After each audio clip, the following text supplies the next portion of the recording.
ذرا سوچیے اس بچے کا فخر سے سر کتنا بلند ہوگا. ہر بندہ ہر بچہ اپنے بابا کے ساتھ عیدگاہ کی طرف آ رہا ہے.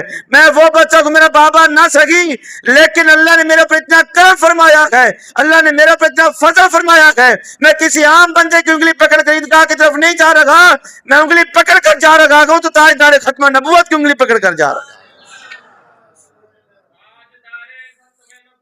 زندہ باد زندہ باد.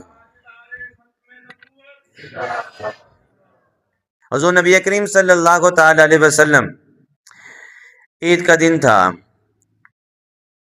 عیدگاہ کی طرف آپ علیہ الصلوۃ والسلام جا رہے تھے.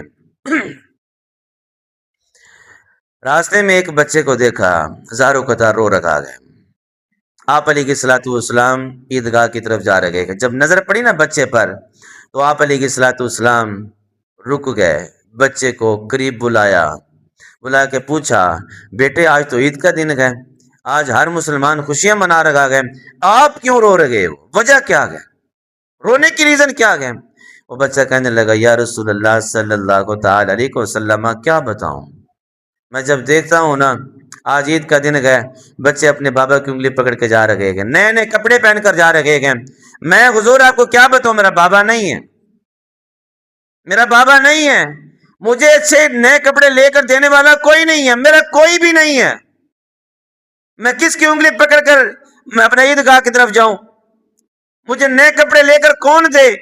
جب بچے نے یہ داستان سنائی نہ قسم بخدا آپ علیہ الصلوۃ والسلام کا دل بھر آیا, آنکھوں سے آنسو نکلے.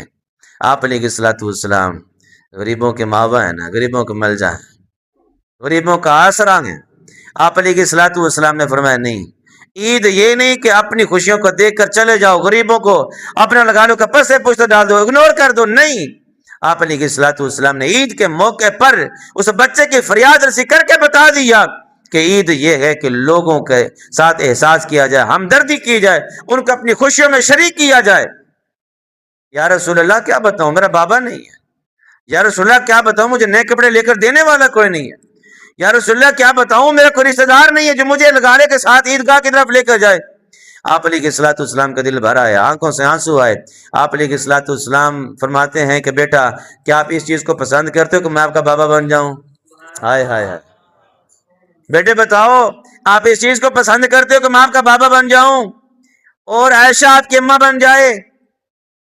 بچے کے چہرے پہ مسکراہٹ آ گئی, مسکرایا.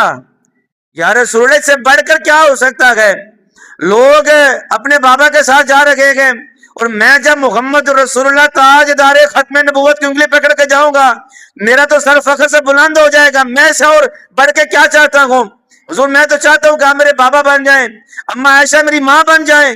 تو آپ علیہ الصلوۃ والسلام نے بچے کو ساتھ لیا, واپس گھر گئے. آپ علیہ الصلوۃ والسلام نے اما عائشہ سے فرمایا کہ اس کو نہلاؤ بھی صحیح, اس کو کپڑے بھی پہناؤ, سرما بھی لگاؤ. پھر آپ علیہ الصلوۃ والسلام اس کو ایسے عیدگاہ کی طرف لے کے جا رہے تھے جیسے دوسرے باپ اپنے بچوں کو اپنی انگلی پکڑا کر عیدگاہ کی طرف لے کے جا رہے تھے. پھر ذرا سوچئے, تصور میں جائیے, تصور میں جائیے, ایک بچہ اپنے حقیقی باپ کے ساتھ جا رہا ہے, ایک وہ بچہ ہے جس کا باپ نہیں ہے, ایک وہ بچہ ہے جس کے پاس پہننے والے کپڑے بھی نہیں ہیں.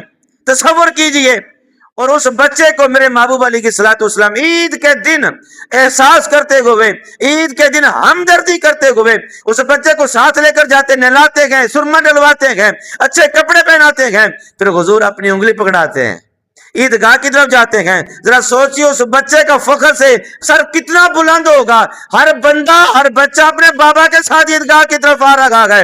میں وہ بچہ کو میرا بابا نہ سکی لیکن اللہ نے میرے پر اتنا کرم فرمایا ہے, اللہ نے میرے پر اتنا فضل فرمایا ہے, میں کسی عام بندے کی انگلی پکڑ کر عیدگاہ کی طرف نہیں جا رہا, میں انگلی پکڑ کر جا رہا ہوں تو تاجدار ختم نبوت کی انگلی پکڑ کر جا رہا. زندہ باد زندہ باد.